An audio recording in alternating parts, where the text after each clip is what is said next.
It's been a while. It's been a couple weeks. It's been a couple weeks, unfortunately. Yeah. But mostly due to on my end there. But Yeah. we're back.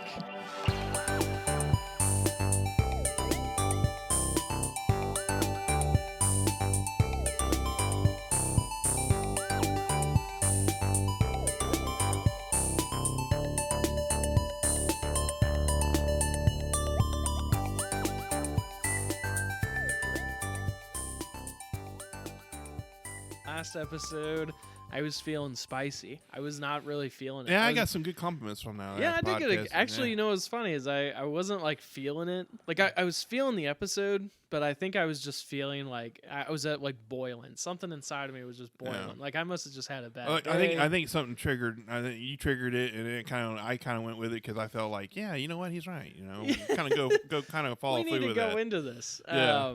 But yeah, so it is funny because I feel like a lot of people reached out to me after people reached out to you. And they were like, hey, man, I listened to your episode. And like, oh, man, I loved what you had to say about this. Or I love that you talked about this with so much fiery passion. Yeah, you know, like whatever. we kind of brought out our passion on this because I mean we both started this because we wanted to talk about retro gaming and our experiences with it and everything. And I think that episode kind of like, well, these guys are really serious. Yeah, you know, one of my friends was like, you guys are really laying it on. You know, Yeah. I'm like, yeah. I said we were just we just had a lot to say on it. I said it was just kind of triggered, and we just felt like it was kind of spicy. We were kind of like, well, I hope this episode is pretty good for people to listen to, you know. And I got a lot of feedback from it. It's actually our most listened to episode so far, too. Are you serious? I'm serious, yeah. Wow, that's amazing. Thank you for new listeners, which is awesome. And you can always tell when there's new listeners because I'll see that there's more listens on this newest episode.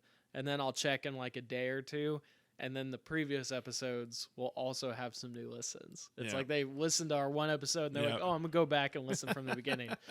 So I appreciate the new people listening in. Yeah, definitely. But today, different story. I'm feeling great today. I'm feeling great, too. It's been a while since we've connected, but we caught up before we started recording, which I feel real good about. You brought some really cool stuff to look at. Mm-hmm. I've still been in a dry season with collecting. But I did get a new SNES. You last time. Oh, yeah, I meant to ask you about that. You gave me a new SNES. I've got it sitting on my Trinidad Sony. Well, thank CRT. you for your PS2 that you ended up giving to. I've been putting it together. Yes, you know, it runs great. I've been playing Dragon Warrior 8 on it, so nice. So I appreciate that a whole lot. So yeah, I thought about holding on to the PS2 just because that was I did have a PS2 growing up and I did enjoy playing the PS2, but I haven't turned it on in years. It was just collecting dust, and even as a collector, it still hurts me to just see something sitting on a shelf never getting used. Yeah. So I was like, you know what? Perfect opportunity for just give it away. And I knew you wanted a Super Nintendo from all the Super Nintendo games I've talked to you about. So now you have something else to kind of maybe. Yeah, and now that even though I plan on getting it on Steam, the Chrono Trigger, I would love to actually have a copy of it on the SNES to play. Just because I feel like that's the authentic way to play it. Yeah. So, but would love that. But I definitely will be checking it out on Steam. And now that my weekends have been kind of like all the busyness is over, like I feel like the beginning of summer I was just crazy and I wasn't feeling too good and there was a lot of family stuff going on. I'm going to get back into streaming. So I'll be back into streaming, hopefully on like weekend nights, like late nights. Now that I don't have a lot going on, so and same for me too. I kind of want to sit down and I've been able to test out my internet connection with my streaming, just a little bit of stuff. And I'm like, once you get to maybe we can start doing that where we can stream different games. Yeah, we should. I love that. So and our friends over at not over by accident, our friends at Open by Accident. Yeah. Nick and Matthew. Big shout out to those guys. I think we actually have a little gaming date. Yeah, we do. Go over and hang out with them and do some podcasts with them. And so we'll be getting some real good like collaboration cross content. Yeah. So right out the gate, I figured that maybe we could totally steal a segment from them, and I'm going to ask you blindly. You haven't prepared because I haven't been able to ask you yet because I wanted a real reaction. All right. They do like a series of like hidden gems and so far they've done obscure films, and then they've done TV shows that are in syndication that they found in syndication. Yep. And then I think maybe video games was the first one. Mm-hmm. But I thought that we could do our top 3 favorite cartoons. Oh. Yeah. Of all time. All time? But movies don't count, so it has to be a TV series. A TV series. So TV series, not like a TV movie or anything like that. And it can be from any era, but you have to explain like why it's in your top 3. You don't necessarily have to be like, okay, this one's number 3, but this one's number 1. It's like there's no specific order, but I thought maybe we could talk about each one and then we could rate them 1 to 6. Right. Yeah. So cool. I'm down with that. I got quite a bit of old cartoons. Do you want to start, or you want me to start so you can think about it, please? Go ahead and start. Let me boil my mind here for a little bit. Okay. I'm gonna start with there's a lot to choose from, but I got the chance to think this over a little bit since it was my question. But I think number 3 would have to be Courage the Cowardly Dog. And I say that because it was a show that I think was so ahead of its time, right? Like when it came out, it also had like a horror element to it. Yeah. And I feel like it was like the cool cartoon to watch when you were a kid. You're right. I will say that a close second was Samurai Jack. Ooh. But I didn't go with Samurai Jack because I didn't watch it as religiously. I've seen Courage the Cowardly Dog from start to finish. Nice. I've watched it over and over again. So I think my number 3 is Courage. Okay. Yeah. Well, cool. All right. All the cartoons I watch, so I have 3 that have come to mind. So this is probably one title that no one's probably haven't heard from unless they grew up in the 80s as I did. So there was a cartoon I used to watch called Turbo Teen. Turbo Teen. It sounds super familiar. So it was based off this kid that he had a sports car, and it was he crashed his car into a lab during an experiment, which fused him and his car together. So when he would get water thrown on him, he would turn into a sports car. Oh. And when I was a kid, when I first watched it, I thought it was the greatest thing in the world. Like this, I mean, he'd be in his house and get ready for school, and he'd get water thrown on him, and he would have to hopefully revert back to being a human where his mom was yelling and say, "Hey, you need to come down for school," and he's turned into a car and he's sitting in his room, But it was very short-lived. It was really cool. There was a group of people that were chasing him down that were trying to basically study him on why this, and the people that were chasing him were always in this giant blue Bigfoot truck. So, but it is a typical 80s cartoon. You can't find on DVD. They never did re-release it. You can't find it anywhere. It wasn't syndicated. Yeah, I'm really hoping that maybe they'll Shout. There's a company called Shout TV that does the re-release of they do old shows like Mr. Belvedere and stuff like that. Oh yeah, okay. So I'm hoping maybe they'll release some of these old cartoons, and that would be one of them I would love. Do you know what was the what station was it on? Do you know? Was it Fox cartoons? No, it was either ABC or CBS. I can't remember the original broadcast, but it was a Saturday morning cartoon. And it was called Turbo Teen, and I remember, and you can watch it on parts and bits of episodes on YouTube. Huh. But it was one of my first cool cartoons growing up as a kid, and this is awesome. I like this, Yeah. Because I think it kind of spawned off of I think Knight Rider was popular at the time too. Mm-hmm. So having this kid turn into this, and it kind of looked like a Knight Rider car, but it was a red color sports car with the thing, and he could talk through the car when he was in car form, which was really cool. You know? Yeah. But I think, so my number 3 would be Turbo Teen. So. Okay, Turbo Teen. Yeah. Interesting. That might have to be my number 6 because I've never seen it, but it sounds interesting. Okay, so my number 2. I know it seems like I haven't put a lot of thought into it because I'm going pretty quick here, but It was a tough decision. I started thinking about shows that like I grew up with, like Static Shock. I don't know if you remember that one. I do remember Static Shock. That one was so good. It was really good. They spawned another cartoon off of that. Didn't they make one where he was like older or something? I think so. Was that and that was DC maybe? Or it is DC. It is DC. Yeah. They actually made a live action show of it on CW, but I don't even know if it's still on. I think it got canceled. Oh really? Yeah. Oh, that's a bummer. But it was based off the same character. Okay, So, yeah. yeah. So like Static Shock, I watched a lot of that. Danny Phantom. Danny Phantom. I remember that one. But I wasn't huge into like Nickelodeon. I think that was Nickelodeon, right? Nickelodeon cartoons. Yeah. I think so.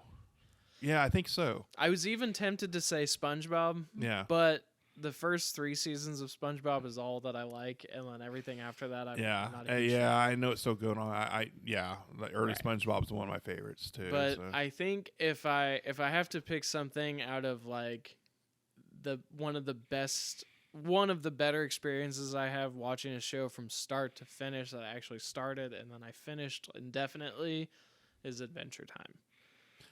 I can see that. Adventure Time we had talked about that. We did talk about that, and it scratched the itch of it. Kind of reminds me of like a Legend of Zelda tale almost. You know, you have a young character that is a swordsman and like fighting evil and protecting princesses and things like that. But I think Pendleton Ward, one of my favorite things that he did with the show. Which also the creator of my number 1 pick also did, but he did it first, was that he created a show that grew up with the people watching it. So if you watch season 1 episodes, it's like you're like, oh man, this is only humor and things that like an 11-year-old would like. Yeah, exactly. But then when you watch the last season, you're like, I feel like, you know, this is something like a 17, 18-year-old or older in their 20s or 30s, like adult would enjoy and get. And watching it from, like watching random episodes, it's like you can, but you really have to watch the growth from season 1 all the way up to the last season. Because it all comes together so well. It's probably one of my favorite endings in a cartoon series of all time. I think it just ended perfectly, and it was one show that I watched, and when the end credits rolled, I just bawled because I was like, oh, it's over. Like I can't believe it's over. Yeah. But it was done so well. It got very good praise too. I mean, the Adventure Time it did for Cartoon Network just knows. They just know how to do it. You know.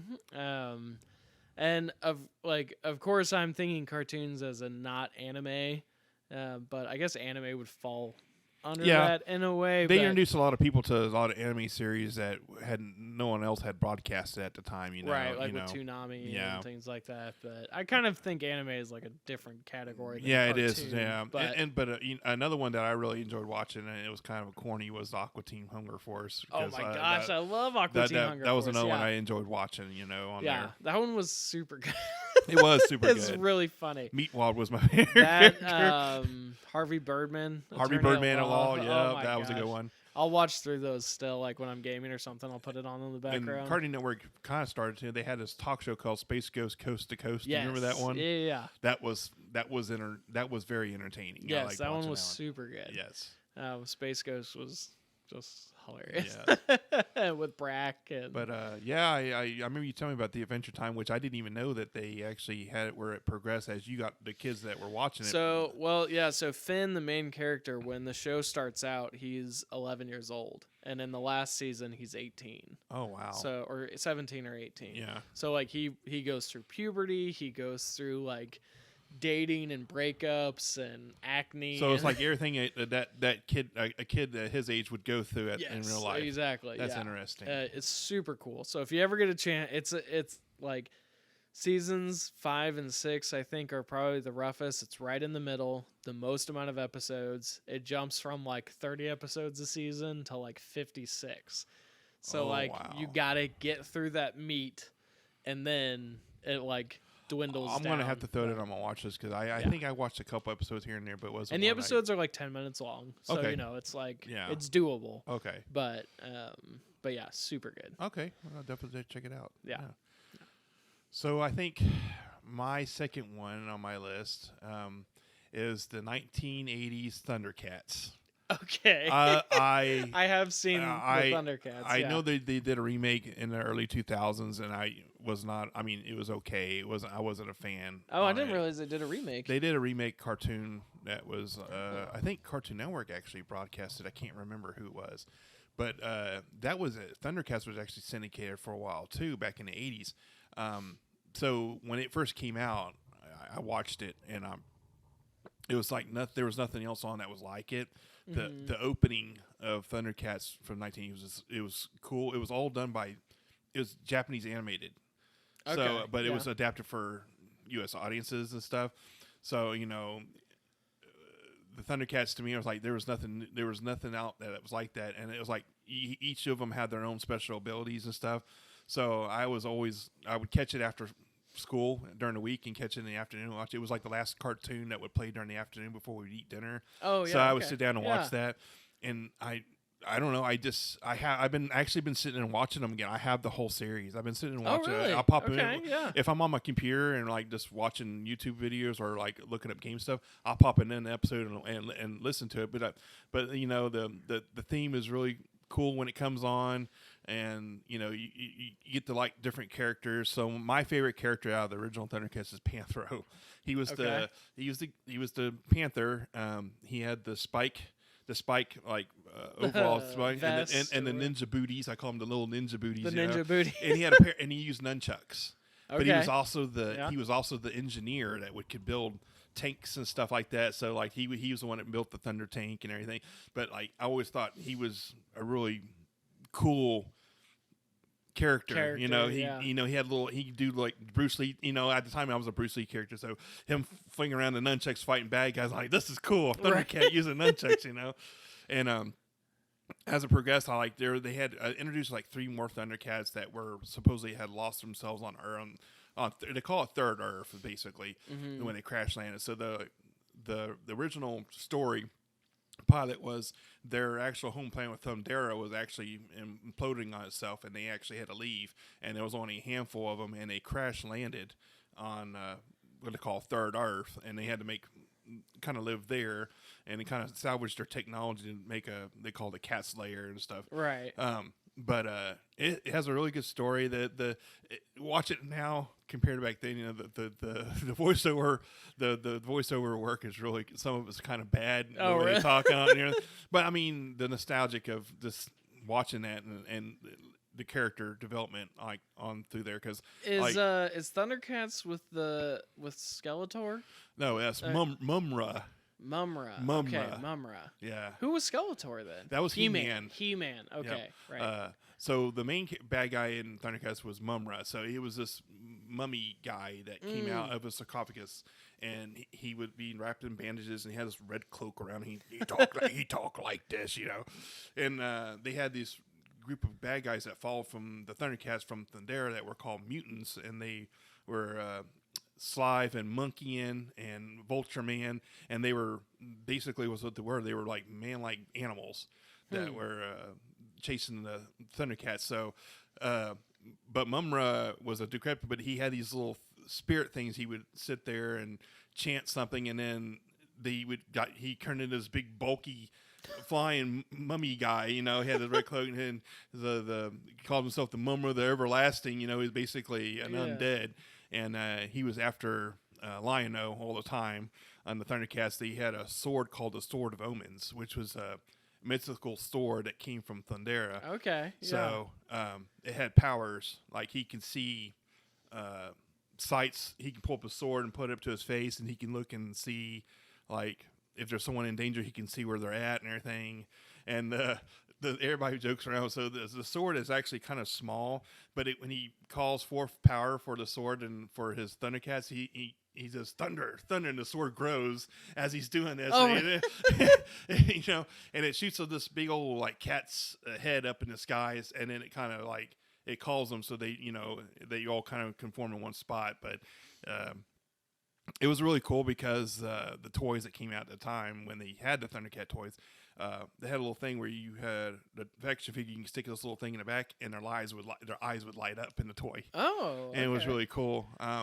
I had a couple of them, but I didn't get all of them. They were just, grandmother bought a couple of them for me, and so I thought I got a Panthro action figure, which was really cool. Huh. And then there was another one I got, Tigra, which is he was a tiger that had this long whip that had 3 little balls on the end of it and stuff like that. But his power he could turn invisible and walk around. It was really neat. And did they have like I know I've seen Thundercats before, but I can't remember. Did they actually act like cats too? They do I mean, they're fighting and stuff. I mean, they had the characteristics of cats, like their nimbleness and stuff like that. So there was one character, it was the only female, one of the female character. Her name was Chitara, and she actually looked like a cheetah, and she had this hair that had spots in her hair, but she can like run super fast, and then she had a bow staff and everything like that. But it was unique, and it lasted for a good while. They ran on syndication for a long time. It was originally where I grew up at. It was on Fox before. There was a channel called WTAT 24, which out of South Carolina, which was an independent channel at the time it came out when we had old analog TVs and stuff. Right. Before it became Fox, and then Fox ended up either becoming from that and ended up purchasing that channel and ended up becoming the Fox TV. And then Fox had their own little set of cartoons and stuff, but that continued to carry over from that. So. Dang. Yeah.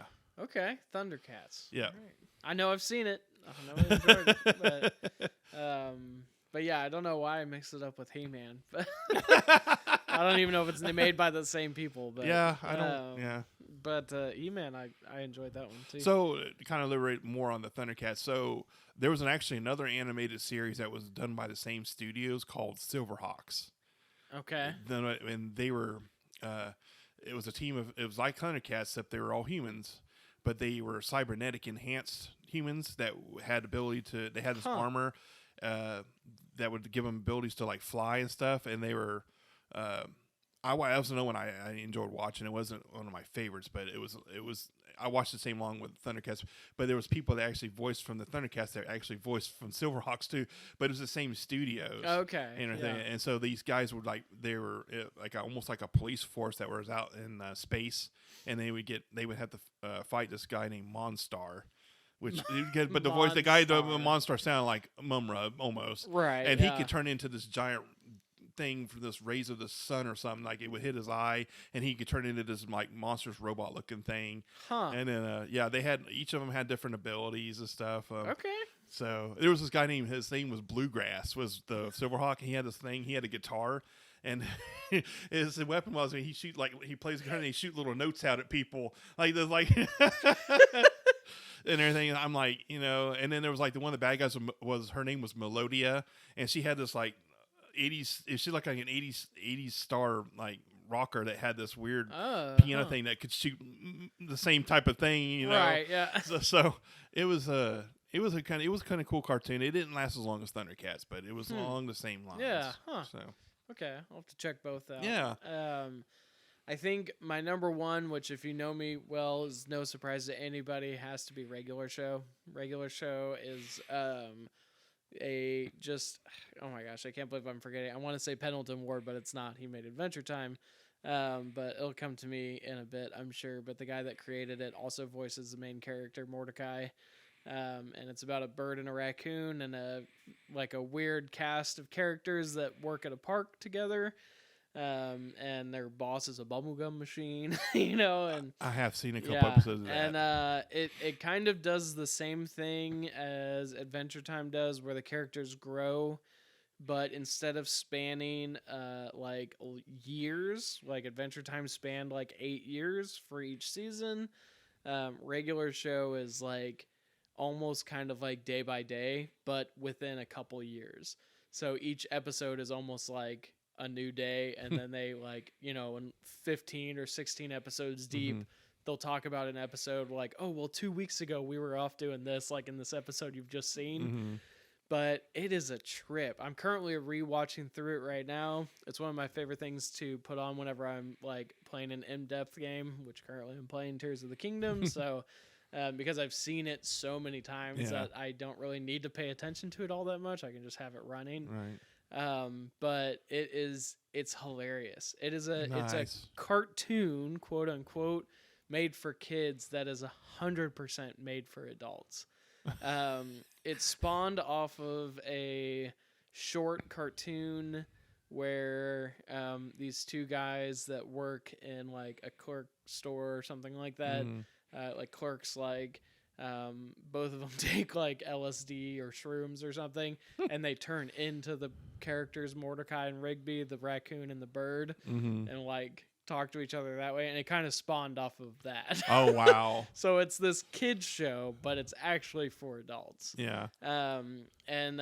He's just, it's such a good show, great cast of characters, but my favorite part about it is that there's probably like 12 main characters in the show. Each one is like, when it starts out, you think it's just Mordecai and Rigby are the main characters. And then by the second season, you're like, oh my gosh, there's like this whole cast that they're putting a lot of time into. And they each character gets like a justified ending by the end of the show. Wow. So it's really, really well done. But anyway, that's my number one. Nice. Yeah, regular show. So I was sitting here thinking my number one is a toss-up between two of them. Okay. So I'm going to go with my first one that I was going to go with. So the Generation 1 Transformers cartoon. I figured so it would be. It was a toss-up between them and Ninja Turtles, and I'm like, you know what? Oh, man, I didn't even think about Ninja Turtles. So Ninja Turtles the other one, but I grew up, Transformers was probably my earliest memory. And that was actually Saturday morning cartoon when it first came out for me, too. Oh, yeah. So when it first came out, I thought it was the coolest thing ever. My mom was just, she said Transformers is on. She knew, so I'd be ready to watch it Saturday morning. I get up right up to watch it. I think they would play like 2 or 3 episodes. Okay. And then I would watch it. And, I fell in love with Optimus Prime. He was like my superhero. Right. You know, and then he was like your Superman. Yeah. Basically, I'm like, I loved Optimus Prime. He's like always rooting for the good guys, and then Megatron, you got the point where it's like, I hate Megatron, Right, yeah. But, as the time progressed, I watched that, and, Transformers is taking so many venues now because of the movies and stuff. But the old ones still hold a really just place in my heart because I grew up with that. My uncle watched it with me, and he was older, and he'd buy me Transformers when I was a kid. So, and we had talked about watching the movie. That was the biggest thing. It was kind of a advertisement for the new toys. But and then they killed him. I know, and I was just so disappointed. But I mean, the original cartoon, it was a cool idea. There was a series on Netflix that says the toys we grew up with, and that was one of the episodes was actually. I need to watch that. I really want to watch that show. They talked about Transformers and how I got started and everything, and it was something that. Was really cool. They actually with the Japanese. There's a Japanese one. So Optimus Prime over in Japan was called Convoy. That was his name. Okay. And then it was all called Optimus Prime over here. So there was people at Hasbro that were actually trying to figure out names for everybody. So okay. So they came up with all these names, and I think a lot of them just stuck. Bumblebee.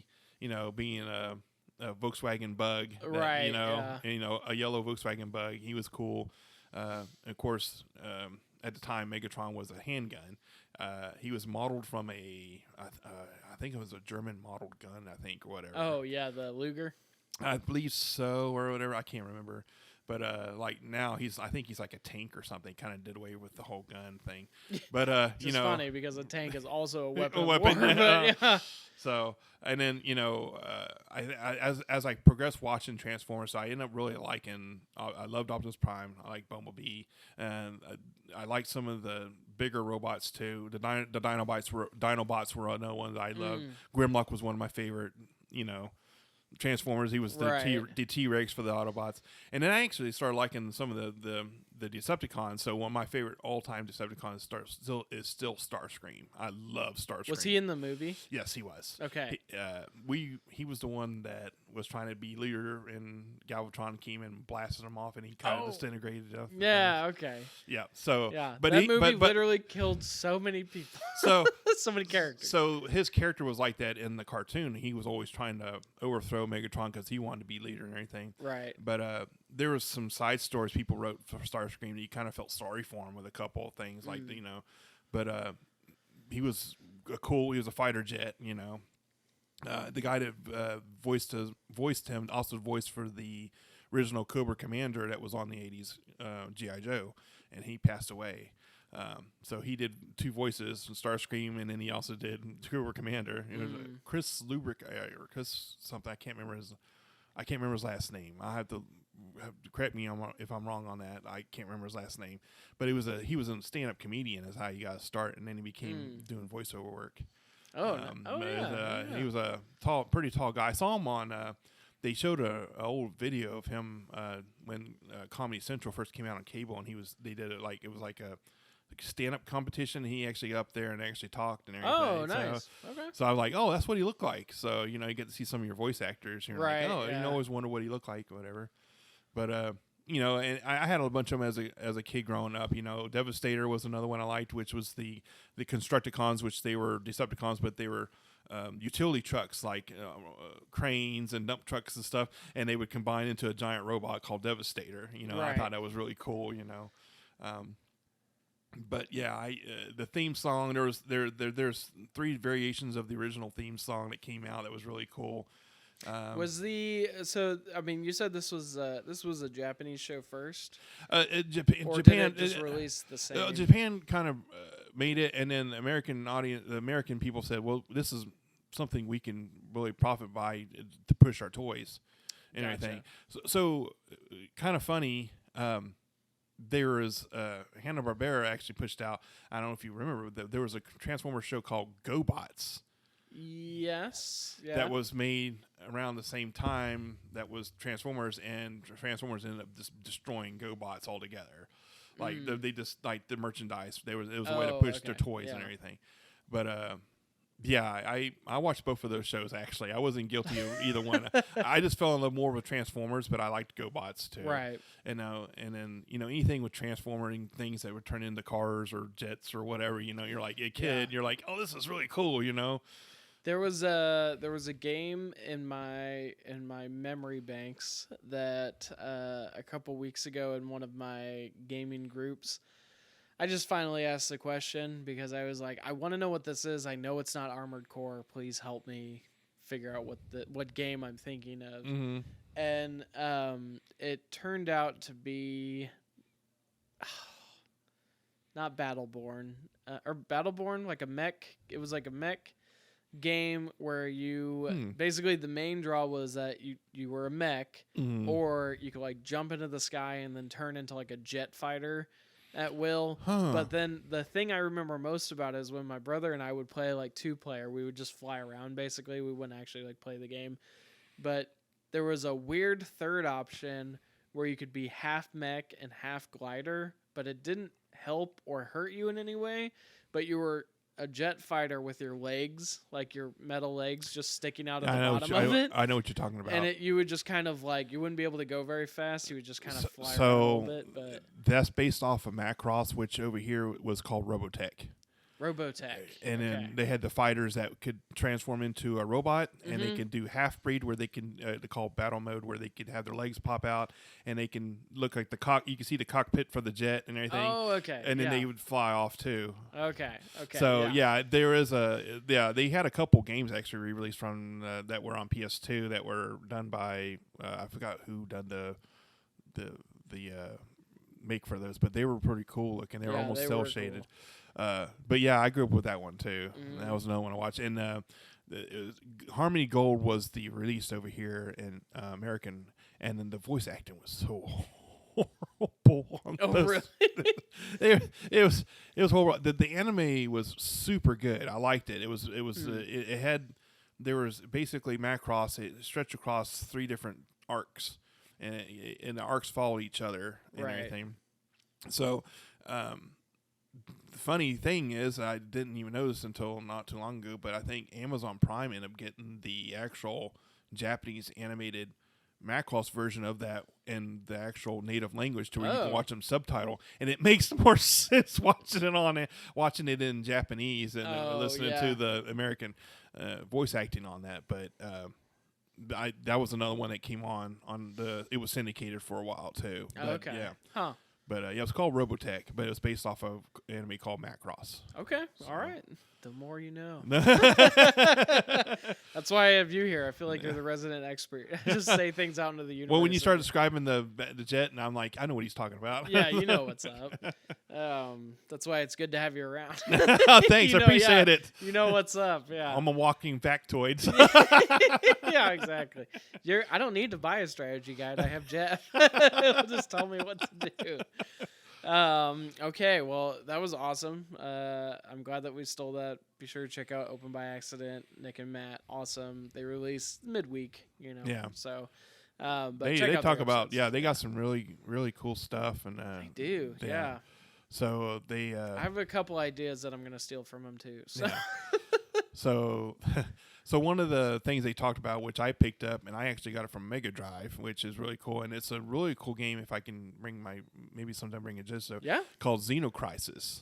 Okay, yeah, and I remember them Matthew talking about had this, bought that for 64. It's a over-the-head shooter.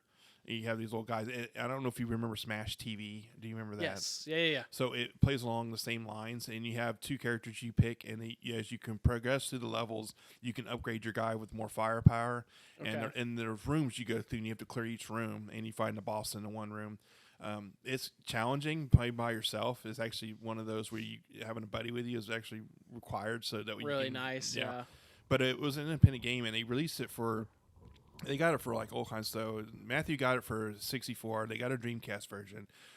There's a Mega Drive version, which is the one I got. So you can buy the ROM. I bought the ROM off their website for like $15, and then you can take that ROM. And if you have an EverDrive, which is what I have, I just moved it over to my EverDrive and played it on the original hardware.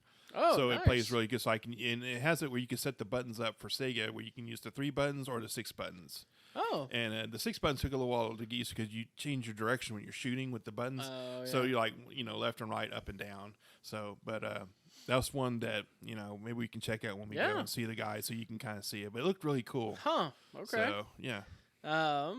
The meat and potatoes of what I wanted to talk about tonight, obviously Tears of the Kingdom, but warning, spoilers. Spoiler alerts. We're trying to stay away from spoilers. Yeah, we're going to try to stay away from spoilers as much as possible. Also, I do edit these episodes, so if there seems like there's a weird gap, it might be because I accidentally said something, and I'm like, oh, no, I shouldn't say that. Right. So just be warned from this point on that I'm going to do my best. I just want to give a blanketed, just kind of what I'm feeling about the game. Yeah. If that is not cool to you, then... we'll just cut to the end. Cut to the end. But real quick, I'm not going to talk much about it, honestly. The game is amazing. Is it worth $70? Yes, it absolutely is worth $70. Is it worth all of the weird Nintendo politics around it? Yes, it sure is. Yep. Is it better than Breath of the Wild in my personal opinion? Absolutely. Yes. It is everything I ever wanted in a Zelda game of this caliber. So when I say this caliber, I mean I understand the argument of, well, I miss the kind of linear play of like, I don't have a certain item that I need, so I need to go to this dungeon and find that item in order to progress the story. Mm-hmm. I don't really like an open world aspect where I have all of the items at my disposal and I can just kind of beat the level however I want to, as easy or as difficult as I want to. I totally get that. I do somewhat miss playing a Zelda game like that. I kind of wish that they would release 2 that I could choose from. Yeah.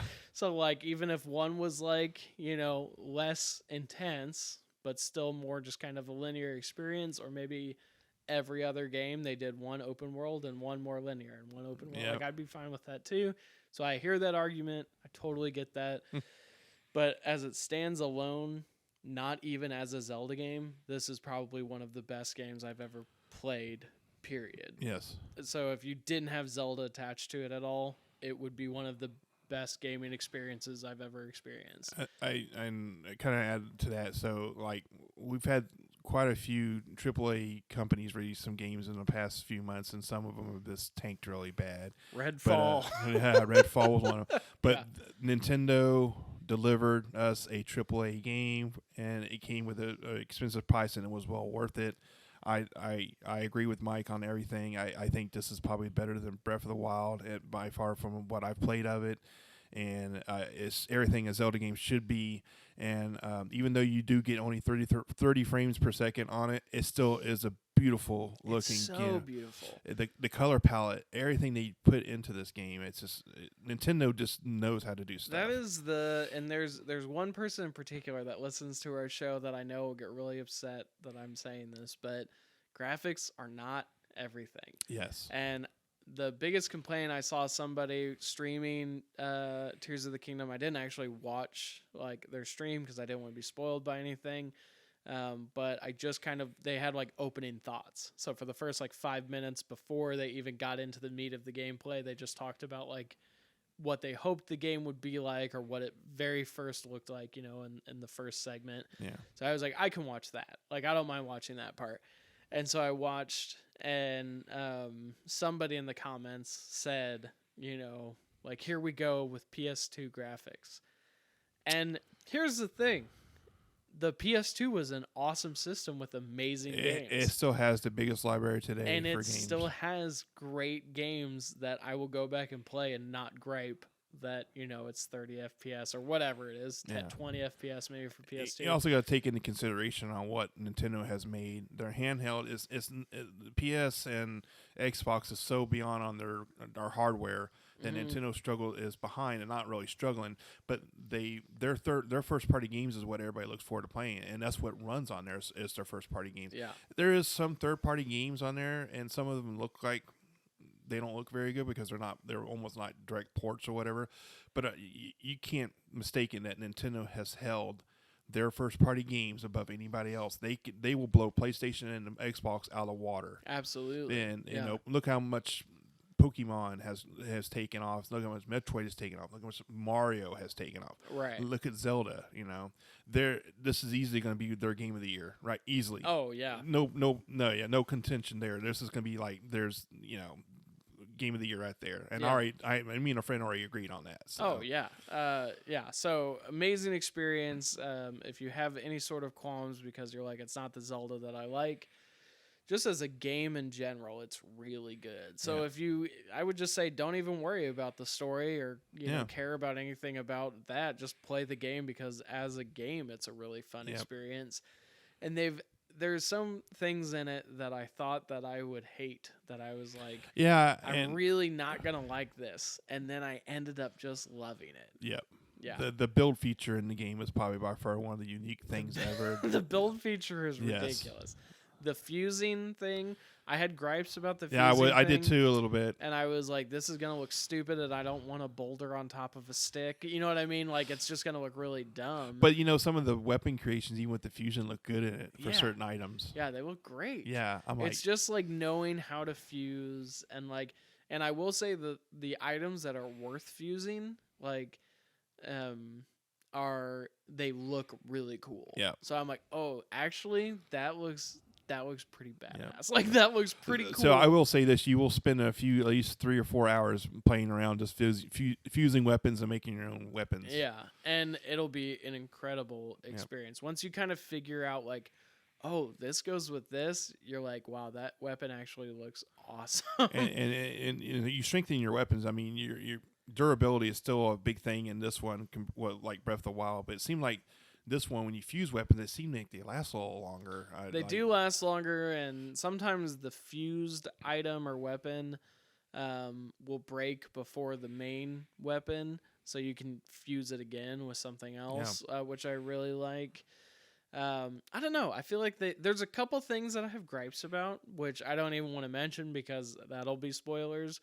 But the things that I have gripes about are not anything that I was like, oh gosh, this is so annoying, or this is so stupid. It was literally the smallest things because I'm just like I gotta find something. And like I was telling with 30 frames, right? There's a couple spots where you'll get into where the screen will slow down because there's a lot going on the screen. But that's just it's just a short time, and it doesn't take away from the gameplay. So yeah, exploring has never been more fun in a Zelda game. Yep.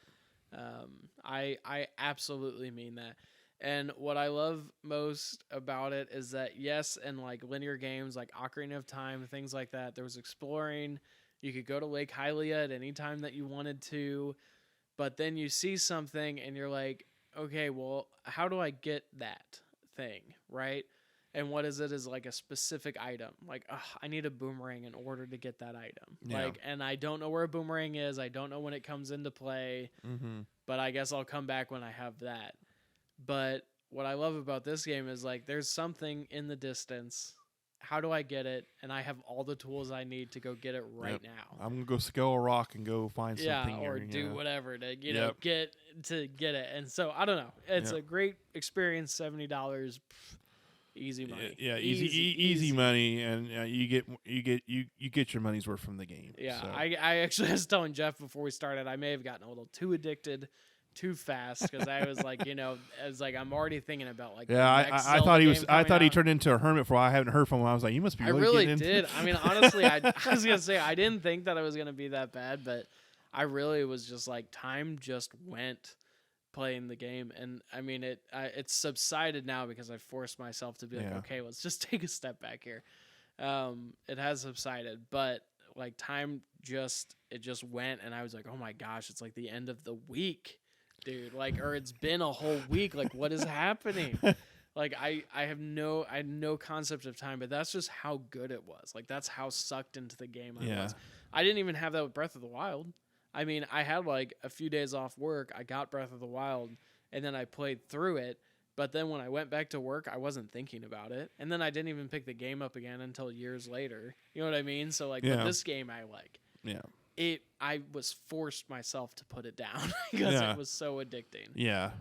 But I love that. I haven't played a game like that in a super long time. And I think a lot of game makers should follow suit and do this for a lot of their games. I think you should have it where you got that urge, like, I want to keep playing this, Yeah. Yeah. So. And I know some people talk about the replayability, but honestly, there's so much to do. I'm going to put so many hours into it. Like, even if I don't want to replay it, it was still worth every penny. And, I think they had planned on doing a DLC later on, too. So there's it'll bring more they life did it into for the first game, so I'd assume. But I'm excited to see what the DLC me too. But yeah, great game, great experience. I 100% would go pick it up. Jeff, I don't know if you have any more notes on it, but... No, I mean, I don't want to get too deep into it. I don't want to give away too much for people that haven't played it yet. So just know from our play experiences that it is worth the $70. And if you do own a Switch, please, if you have played Zelda in the past or played Breath of the Wild, please pick this up. It is definitely one that you will enjoy playing. Absolutely. Definitely. Couldn't have said it better myself. And don't update yet. Yeah. Don't. Yeah. I won't tell you why. But just go online and don't update. Look at the internet. But also in Zelda related news, your boy here got vindication almost immediately after we talked about our episode last time we chatted, because I made a little mention. And I may even like drop it in here now, but if I don't, I made a little mention about Link's carrying capacity and how he carries these items, all these items that he has. And in this new game, there is a single line of dialogue in it, blink and you miss it, that proves my theory was correct.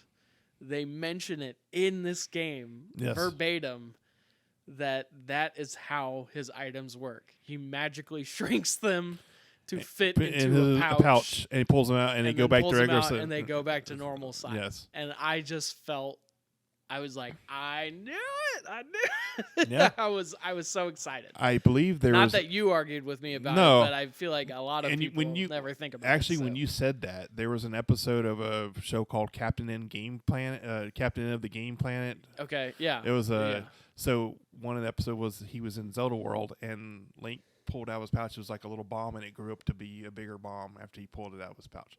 So that proves that That's were it, right. man. Crazy. It is.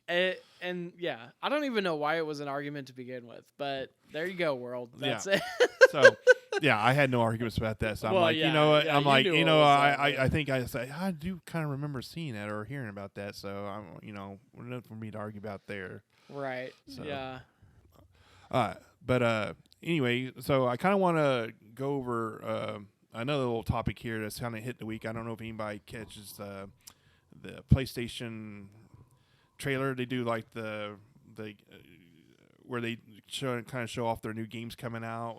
The state of I think it's called State of Play. Yes, the State of Play. So they just showed this week's State of Play, and this is a series that I grew up with that I totally love, and I'm glad that they're re-releasing it on PlayStation 5.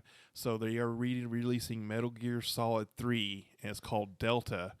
Are they really? Snake Eater for the PlayStation 5. Like it's like a HD remaster? The trailer looks phenomenal. Man. Okay. That was one of my favorite ones. Snake Eater was one of my favorite ones. Okay. Huh. Solid was good. Solid was my favorite on PlayStation. Metal Gear Solid 2 Substance was excellently done. And then 3 was it was the whole story about Big Boss. So it wasn't actually Snake, it's actually Big Boss. You're actually playing the Big Boss version before they cloned him and whatever. So so I think it's dated back to where like the early 80s or something like that. So the trailer actually shows the jungle and everything, and I'm like, it shows like these snake coming up and eating a bird, and I think I know what this is. And it showed like as it goes, it has like Big Boss coming out of the water, and I was like, oh no. I got like chills. I'm like, oh yes. And they announced it on the thing. And I'm like, oh yeah, that's definitely awesome. That's a definitely buy. Do you think that they're gonna be able to pull it off without well, Kojima, Kojima? because Konami still owns the rights to those games. Yeah. I don't think they're changing anything other than just like updating the graphics and stuff. So it does look phenomenal. Right. I'm hoping it plays the same. I'm hoping they don't do any type of deviation because that 3 was just so good. Yeah. But along those lines, so I saw the trailer for that. So the other trailer that they actually showed too, I'm excited about, was Spider-Man 2 with Miles Morales and Peter Parker. Oh. They're actually doing Peter Parker in the black Spider-Man suit, which is, everybody knows that's how Venom started. Oh, yeah. And it showed gameplay for that. If you haven't checked it out, please check it out. State of Play, Spider-Man 2. So did they not have Venom in the first Spider-Man? Like in the game? No, I don't believe he was a character. Yeah, they don't. Okay. I don't need so. So Miles Morales is going to be in this one, and Right. Spider-Man. So you'll play both characters in one Spider-Man game. That's awesome. And the trailer they showed, the actual gameplay was just. I was like, boom.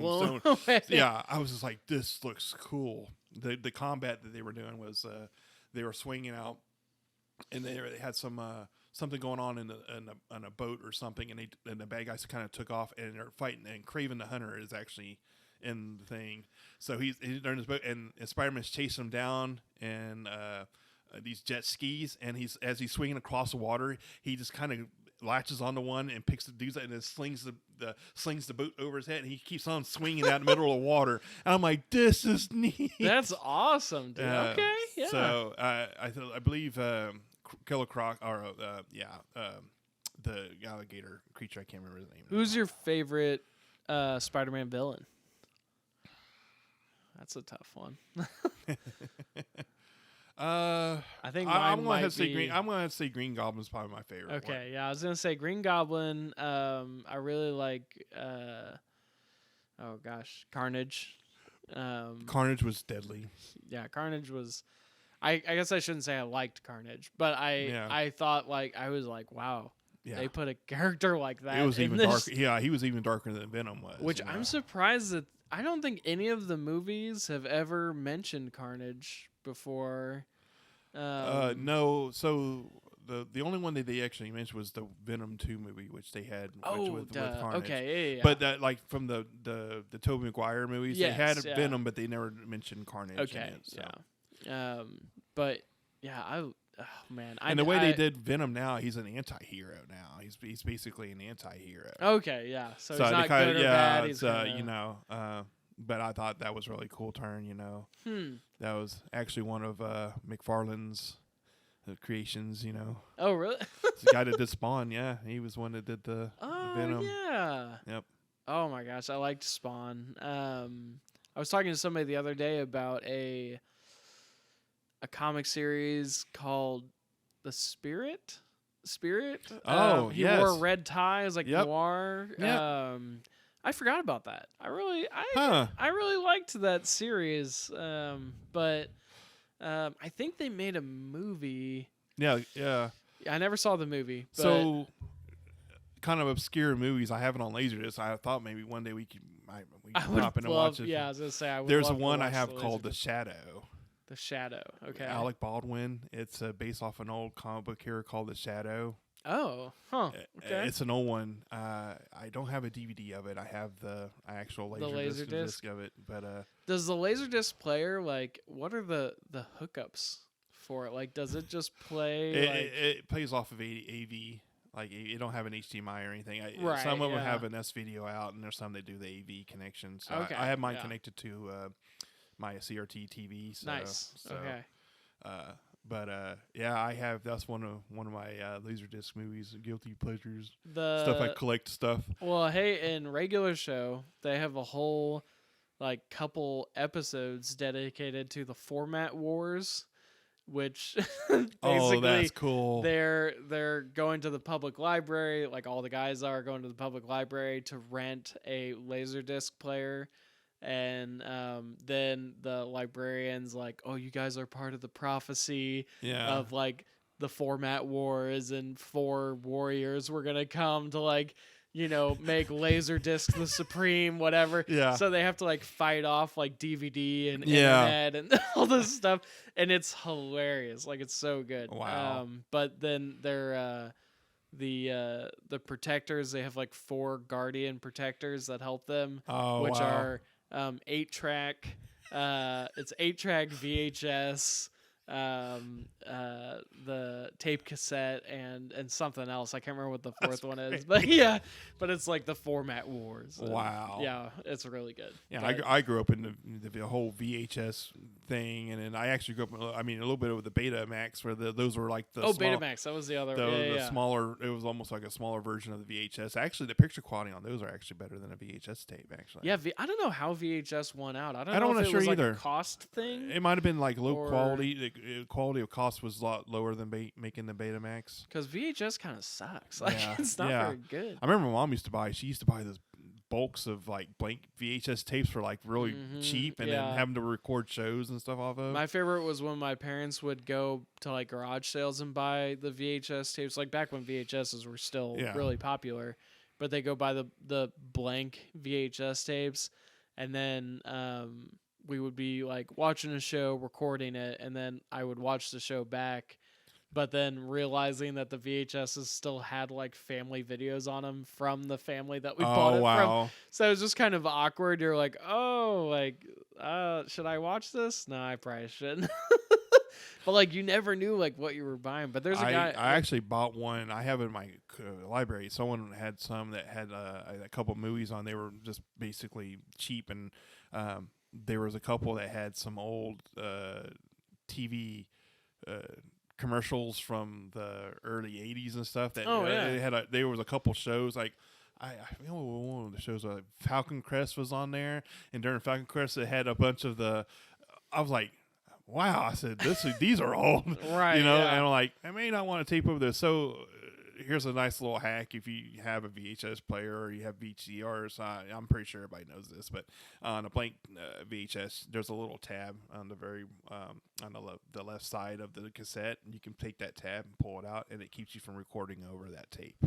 Oh, really? Yep. Oh. Huh. And same thing, if you want to record over one that's been pulled out, you put a piece of tape, masking tape or something over it, and all it has to do is the recorder has to find something where it leans up against, and it will record on there, but you can take the tabs out and it keeps it from being recorded over. Weird. Yeah. Huh. I didn't know that. Yeah, that's nice little. Yeah. Yeah, that's cool. So nice this little bit of a hack thing that something simple. So. I've used VHSs for so long and I've never known. Really? That's wild. Yeah. So if you got a regular tape that it's like recording, you can tell and see if there's a tab there. That means you can record it. So if you don't want it recorded over, just take the little tab out and there you go. Oh, nice. Huh. So, yeah. Nice little tip for those VHS users. Just in case, it would be fun. I mean, a lot of people do it, so like I can't really trust the market of like. I feel like I would trust more like garage sales, but there's a lot of people on YouTube that like buy boxes of VHS tapes that are unmarked, and then they'll watch them. And just like go through them and just see like what's on them. Yeah, there's people that buy them and then they'll like record, like capture the video, put them on YouTube if they're like old commercials and stuff. Yeah, I watch them during the holiday time, so like I remember growing up watching old Christmas McDonald commercials and stuff like that. And there's YouTube channels where you can go and actually just watch. That's why you watch this Christmas commercials. You're like, it's like I remember those. Yeah, there's some commercials that hit just a little bit different. I'm like, oh man. And then the Toys R Us kid commercials, I remember those. I like watching those. Yeah. Yeah. Oh man, yeah. Maybe we should do that sometime. We should just like watch some old commercials. It's nostalgic. Yeah. Even the old Nintendo commercials are still kind of cool. I was gonna say, I doubt they would copyright claim that because it's just free advertising. Yeah, it's basically it. Yeah, they put them on the thing. So. Right. Yeah. So there's gotta be. We probably get away with that. Yeah. So you can find all kinds of stuff on YouTube that you can like. Oh, I remember that as a kid. Yeah, that was fun. Yeah. Well, I know we're getting pretty close on time. We're like right at an hour-ish. I didn't know if I know you brought something. I didn't know if you wanted to share it here. Yeah, I can share it here. Hold on one second. I promise I'll be extra gentle. So, during the Zelda release, Amazon actually had them, and I was so excited they had them in stock. But there's the collector's edition of the Zelda Tears of the Kingdom that came out, and I got it for $140, and they've actually skyrocketed pretty high, but it's not been opened. Box is a little beat up from the shipping, but not like. But honestly, not as bad as I've seen. Yeah. Some of the ones I've seen are. So insane. I was telling Mike here, said I'm going to go ahead and send it off to VGA and get it graded and get it boxed, and it'll sit up on my shelf. It'll never be opened. Oh yeah. So it's something I'm just going to keep on my shelf because it's a nice little talk piece, but also bragging and saying like, hey. I know. I think if I do ever get one, I'm just gonna get it. I probably won't get it graded or anything, but I'll just have it on the shelf. Although there is, I know there's a pin set in there. There's a pin set in there. And if you know me, I keep pins in my hat. Like I'm not wearing the hat that I have pins. But I did find out that there is people selling just the pins. Oh, nice. On eBay, and if you can find some there, so I'm on the verge of getting the Pro controller that they came out with, which they're out of stock, which I'm planning on getting. Okay, yeah. And then I also plan on getting the actual. I don't collect them, but I was going to go ahead and get it now. The Link Amiibo. So I can put it with the collection and have the whole set. So, right. Yeah. I don't collect the Amiibo. I have 2 Amiibos that I got when they first released Amiibos. It's one of Link and one of Mario from the Smash Bros. Set. Mm-hmm. So it was like right when they first came out with those. And I only got those 2 because I knew that in Breath of the Wild you could use Amiibos to unlock certain things. Yep. So I was like, well, okay, I'll just use those 2. But I did just recently learn that there is a company that, for a much less expensive price, makes cards. Yes, with the I've heard Amiibo a couple of buddies chip. have told me about the cards that have the same effect as an Amiibo. Yeah, and they look really sleek too. So, but they come in packs. So if you don't want to spend money to just have the effects of Amiibo for like say Tears of the Kingdom or Breath of the Wild or whatever, you can buy these pretty cheap packs that also look really nice in a collection. So yeah, and they work the same. But cool. Which is, I think that's the route. Gotcha. Yeah. Save a little bit on the pocketbook, right? My gosh, I know. Save a little bit on the shelf space. Yeah, I hear you. Yeah, that's it right there. Right. But man, it was so good to chat with you again, man. Yeah, Sorry I think, it's been so no, long. it's all right, bud. I just want to make sure you're good, and yeah. just kind of a personal update from my. I don't know if everybody knows this. So back in December, I was actually hospitalized. I had really high blood pressure, and I was diagnosed with congestive heart failure and diabetes type 2. As of this month here, I've had a couple follow-ups. So my diabetes is in remission.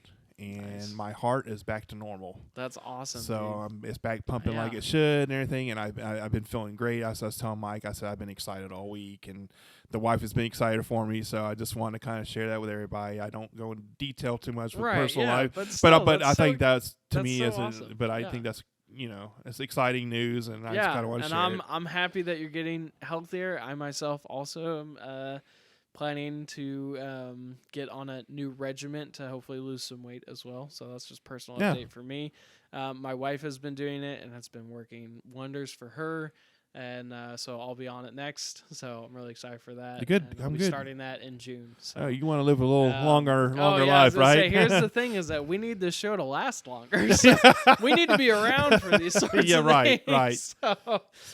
So that's awesome, dude. I'm super happy. Thank you, Mike. I appreciate that, bud. But yeah, guys, it's been great catching up. I mean, for you, again, it's like you're hearing it at the same time you always do. So, but for us, it's catching up, and it's excited this time around that I'm not as bug about everything. We're still planning on doing some things down the road. We just, this month's been kind of busy with things, and beginning of summer, man. It's not only did work pick up, but also just everything in life personal life picked up stuff too, But now that we're in a flow, I'm like, I'm ready to go. I'm ready to get back into it. Yeah.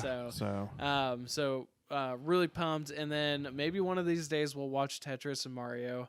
I mean, at this point, it's like, there's really no point to do a review because it's been out for so long, but we'll still do one. We'll still give our thoughts about it. Right. But yeah, we'll watch Tetris and Mario soon. We will be trying to have a Bros Night on June 10th, which is the release of the new Beast Wars movie. Oh yeah, Transformers. Transformers. So we will probably hit a little bit on that if we want to. So exactly. I'm looking forward to it. I'm kind of talk Mike and they're like, hey, you want to go watch these? He's like, yeah, I'll go. I wonder if the Open by Accident guys will want to go too. We can always ask them and find out. Ask them and see.